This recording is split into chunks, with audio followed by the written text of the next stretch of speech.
नमस्कार, Ramawat maths classes में आपका एक बार फिर स्वागत है। पिछले वीडियो में हमने अध्याय 1 के महत्वपूर्ण प्रश्नों को हल किया था।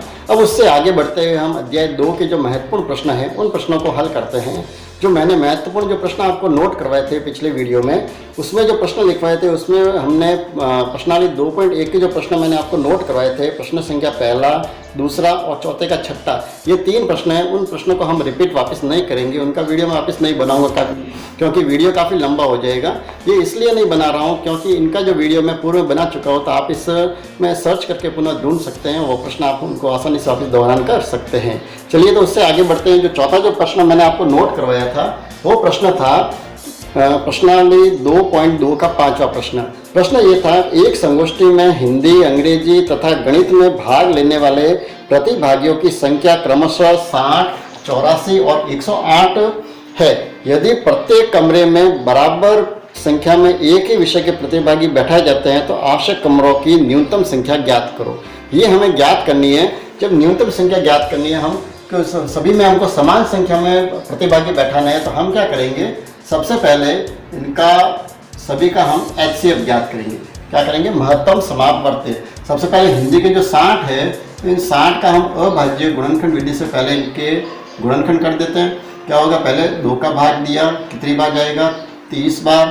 30 में वापस 2 का भाग दिया, 15 बार। 15 में हम 3 का भाग देंगे, कितनी बार, 5 बार। और 5 में 5 का भाग दिया हमने 1 बार। यानी 60 के जो गुणनखंड आए हैं वो गुणनखंड क्या आए हैं, हम यहाँ नोट कर लेते हैं। देखिए, 2 गुणा 2 गुणा 3 गुणा 5, ये तो 60 के हो गए। इसी तरह से अब हम 84 के भी करेंगे। तो 84 के गुणनखंड करते हैं। सबसे पहले 84 में हमने 2 का भाग दिया, कितने आएंगे, 42। वापस 2 का भाग दिया, 21। 21 में 2 का भाग नहीं जा सकता, 3 का भाग दिया, कितनी बार, 7 बार। और 7 में 7 का भाग दिया 1 बार। तो 84 जो है, तो 84 के गुणनखंड जो आए हैं वो गुणनखंड आए हैं 2 गुणा 2 गुणा 3 गुणा 7। अब हम आगे बढ़ते हैं। इसी तरह से जो तीसरी जो संख्या है, कौन सी है, 108। तो 108 जो है, इसके भी हम इसी तरह से अभाज्य गुणनखंड करते हैं। सबसे पहले 2 का भाग दिया, कितने होंगे, 5 दूनी 10 और ये 54। वापस 2 का भाग दिया, 27 और 3 का भाग दिया 9 बार। वापस 3 का भाग दिया 3 बार। वापस 3 का भाग दिया 1। यानी 108 के जो अभाज्य गुणनखंड आए हैं वो गुणनखंड आए हैं कौन से, हम यहाँ नोट करते हैं। देखिए, 2 गुणा 2 गुणा 3 गुणा 3 गुणा 3। अब इनका करते हैं हम HCF। आप पूर्व में भी जैसे करना जानते हैं, मतलब क्या कहते हैं, इनमें जो उभयनिष्ठ गुणनखंड है उनको हम अलग करते हैं। जैसे एक तो 2 2 और 2, ये तीनों में है, इसको हमने उभयनिष्ठ बना दिया, कॉमन ले लिया। दूसरा 2 2 और 2 तीनों में है, तो ये भी उभयनिष्ठ। उसके अलावा तीसरा जो है 3 3 और 3, ये भी है उभयनिष्ठ। यानी कुल मिला के कितना हो गया, 2 दूनी 4, 4 किया 12। तो 12 जो है वो इनका है HCF, और यही हमारा आंसर है। यानी प्रत्येक कमरे में कितने बच्चे बैठेंगे, 12 बच्चे। अब हम प्रश्न में हमें ये पूछा है कि हमें कुल आवश्यक कमरों की संख्या बतानी है। तो उसके लिए हमें क्या करना पड़ेगा, जो कमरों की जो संख्या पूछी है उसको हम कैसे निकालेंगे।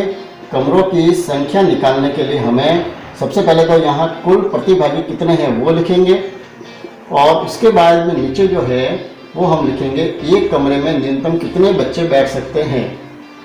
एक कमरे में की क्षमता जो है, जितने बच्चे उसमें बैठ सकते हैं वो लिखेंगे हम नीचे। ठीक है, तो कुल प्रतिभागी हमारे पास कितने हैं, हिंदी के हमारे पास है 60, उसके बाद में अंग्रेजी के है 84 और उसके बाद में गणित के है 108। इन तीनों की जोड़ करेंगे और एक कमरे की क्षमता कितनी है बैठाने की, उसमें 12 बच्चे एक कमरे में बैठ सकते हैं। अब इनकी जोड़ करते हैं। जोड़ कितनी आएगी, देखिए 4 और 8 कितने हो गए, 12 हासिल 1, 1 और 8 और 1 हो गए 9, 9 और 6 कितने हो गए 15, हासिल की 1, 1 और 1 2, 252। अब 252 में हम 12 का भाग देते हैं। देखिए 12 का भाग इसमें दिया, 12 दूनी 24, पीछे बचा 1, 12 1 22। यानी कुल मिला के हमें 21 कमरों की आवश्यकता होगी। दूसरा प्रश्न हल करते हैं। जो मैंने आपको नोट करवाया था वो उदाहरण था एक जिसमें लिखा हुआ था दर्शाइए कि √2 प्लस √5 एक अपरिमेय संख्या है। हमें ये सिद्ध करना है कि ये जो संख्या है वो कैसी है, अपरिमेय संख्या। तो हम इसको पहले विपरीत मानेंगे। हम ये मानेंगे कि माना कि √2 प्लस √5 एक कैसी संख्या है, परिमेय संख्या, एक परिमेय संख्या है। हम इसको इस तरह से मानेंगे। परिमेय संख्या का मतलब क्या होता है, यानी ऐसी संख्या जिनको हम a/b के रूप में व्यक्त कर सकते हैं। यानी ये जो संख्या है, यानी परिमेय संख्या मतलब इनका मान जो है a/b के रूप में आ सकता है। यहाँ हम ये ध्यान रखेंगे b का मान जो है वो 0 नहीं होगा। तो ये हमने मानी। अब हम क्या करेंगे, यहाँ से हम सबसे पहले इस √2 का एक बार पक्षांतर कर देते हैं। तो यहाँ क्या बचेगा, √5 बराबर a/b, यहाँ प्लस के 2 है, यहाँ माइनस के हो जाएंगे √2। इतना करने के बाद अब क्या करेंगे, आगे हम इनका वर्ग करते हैं। वर्ग करने पर दोनों पक्षों में दोनों तरफ करेंगे वर्ग। तो यहाँ हमने वर्ग किया, क्या होगा, √5 का स्क्वायर, इधर a minus b, a/b minus √2 का भी होल स्क्वायर।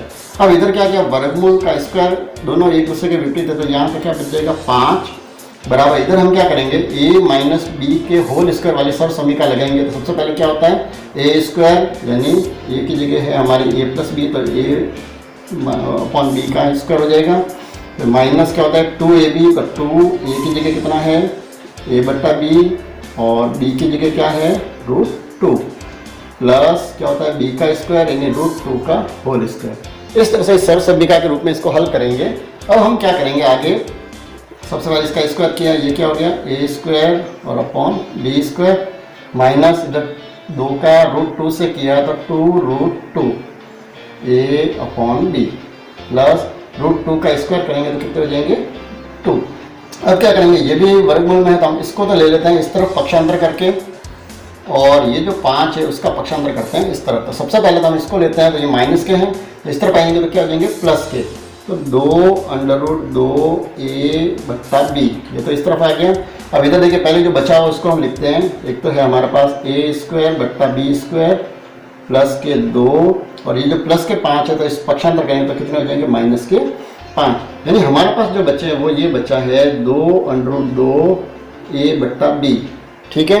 और बराबर में इधर क्या बचा है, a स्क्वायर बट्टा b स्क्वायर और प्लस के 2 और माइनस के 5 यानी माइनस के 3। ये तो है, इस तरफ तो है हमारे पास 2√2 a/b, और इस तरफ क्या है, a square upon b square, a square upon b square minus 3। इसके नीचे हम लिख देते हैं 1, और पहले इनका ले लेते हैं इसका एलसीएम। क्या आएगा, b स्क्वायर 1 का b स्क्वायर, इधर b स्क्वायर का b स्क्वायर में एक बार, एक को a स्क्वायर से किया a स्क्वायर, माइनस इधर 1 का b स्क्वायर से किया b स्क्वायर, इसको 3 से मल्टीप्लाई किया 3b स्क्वायर, और इधर क्या है 2√2 a/b।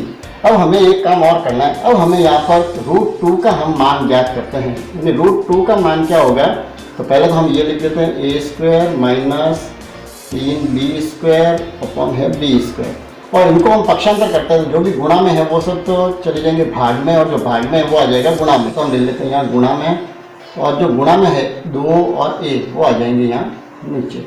अब यहाँ पर हम b से b स्क्वायर को काट दिया, क्या बचा b, यानी √2 का जो मान आया है वो आया है a square minus 3b square upon 2ab, ये आया है हमारे पास एक समीकरण। अब हमें क्या करना है, ये तुलना हमने जो माने हैं a और b, हमने जो माने वो दोनों के दोनों क्या है, a और b दोनों क्या है, पूर्णांक है। तो a और b जो पूर्णांक है तो a स्क्वायर अगर करेंगे तो वो भी पूर्णांक होगा, b स्क्वायर करेंगे वो भी पूर्णांक होगा, और उसको 3 से माइनस इंटू करेंगे तो वो भी पूर्णांक बनेगा, पूर्णांक में से पूर्णांक को माइनस करेंगे तो वो भी पूर्णांक होगा, और दो संख्या को गुणा करेंगे तो भी पूर्णांक होगा, और 2 जो है वो भी पूर्णांक। यानी सारा जो ये जो अगर सारे पूर्णांक है, इसका मतलब ये हुआ कि a square minus 3b square upon 2ab जो है वो भी एक क्या होंगे, एक पूर्णांक होंगे, एक परिमेय संख्या ही होगी। यानी यहाँ से हमें कहीं पर भी ये सिद्ध, इसका मतलब ये हुआ जब ये एक परिमेय संख्या है तो √2 जो होंगे वो भी कैसी होगी, एक परिमेय संख्या। इसका मतलब तो ये क्या होनी चाहिए, एक परिमेय संख्या होनी चाहिए। लेकिन यहाँ पर क्या है, विरोधाभास है, √2 एक परिमेय संख्या नहीं है।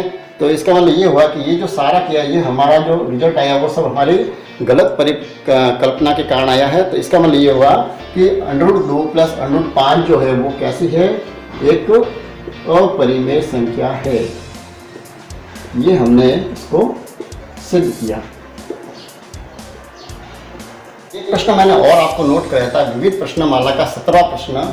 वो प्रश्न ये था कि यदि दो संख्या 306 और 657 का मसब यानी एलसीएम जो है 9 हो तो इनका एलसीएम ज्ञात करना है। बहुत ही छोटा सा प्रश्न है। इस प्रश्न को हल करने के लिए हम जानते हैं, आप भी जानते हैं, क्या जानते हैं, एक फॉर्मूला है। हम ये जानते हैं क्या होता है कि दो संख्याओं का गुणनफल, दो संख्याओं का गुणनफल जो है वो किसके बराबर होता है, उनके लसब गुणा मसब, लघुत्तम समापवर्तक और गुणा महत्तम समापवर्तक जो होते हैं उन दोनों के गुणनफल के बराबर होता है। तो यहीं से हमें ये प्रश्न हल मिलेगा। दो संख्या जो दी हुई है तो पहले इन दो संख्याओं का गुणा करते हैं। दो संख्या कौन कौन सी है, 306 और दूसरी संख्या है 657 बराबर। यहाँ पर हमें लसब लिखना है इनका, तो लसब तो हमें ज्ञात करना है। उसको हम चाहे तो x मान सकते हैं इंटू मसब, इनका महत्तम समापवर्तक कितना है, 9। तो अब यहाँ क्या करेंगे, x का मान निकालने के लिए इस 9 का पक्षांतर कर देते हैं। तो ये हो गया 306 गुणा 657 और ये गुणा 9 थे वो आगे यहाँ भाग में। अब इनको यहाँ से हल करते हैं। इसमें 3 का भाग दिया 3 बार, इसमें 3 का भाग दिया 3, 0, 2, 102 हो गए। 102 को वापस हम 3 से काट देते हैं। 3 एकम 3, 3 तिया 9, 3 चौके 12, यानी बच्चे हैं यहाँ पर 34 गुणा 657। अब हमें क्या करना पड़ेगा, 657 और 34 का गुणा करना पड़ेगा। इनका गुणा करते हैं, 7 चौक 28 हासिल के 2, 5 चौक 20 और 2 22 हासिल के 2, 6 चौक 24 और 2 26। और यहाँ करते हैं 7 तिया 21, 2 5 तिया 15, 2 17, 1 6 तिया 18 और 1 19, 8 3 3 2 और 2, यानी आंसर जो आ गया 22,338। ये आ गया है, क्या आ गया है, यानी x जो माना था हमने, क्या माना था, x लघुत्तम समापवर्तक। तो इनका लघुत्तम समापवर्तक आ गया है 22,338। बहुत ही छोटा सा प्रश्न है।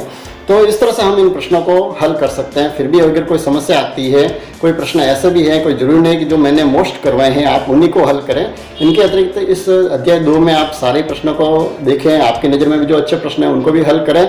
उसमें भी अगर कोई समस्या आती है तो आप मेरे जो नीचे व्हाट्सएप नंबर आ रहे हैं उस पर भी आप मैसेज कर सकते हैं, या वीडियो अगर देख रहे हैं उसमें नीचे कमेंट्स का ऑप्शन भी आता है, तो उसमें भी आप कमेंट्स करके पूछ सकते हैं। जो इस वीडियो को पहली बार देख रहे हैं तो उनसे भी आग्रह करूंगा कि इस चैनल को सब्सक्राइब करें। साथ ही अगर वीडियो अच्छा लगे तो लाइक ज़रूर करें, शेयर करें, ताकि दूसरे जो बच्चे हैं उनको भी इनका फ़ायदा मिले। साथ ही एक और निवेदन ये है कि मेरा एक व्हाट्सएप ग्रुप भी बना हुआ है। अन्य जो नोट्स वगैरह जो होते हैं उनको मैं उनमें शेयर करता हूँ। तो अगर आप भी उनसे जुड़ना चाहते हैं तो नीचे जो मेरे व्हाट्सएप नंबर लिखे हुए हैं उन नंबरों पर आप मैसेज कर सकते हैं, तो आपको उसमें जोड़ दिया जाएगा। धन्यवाद।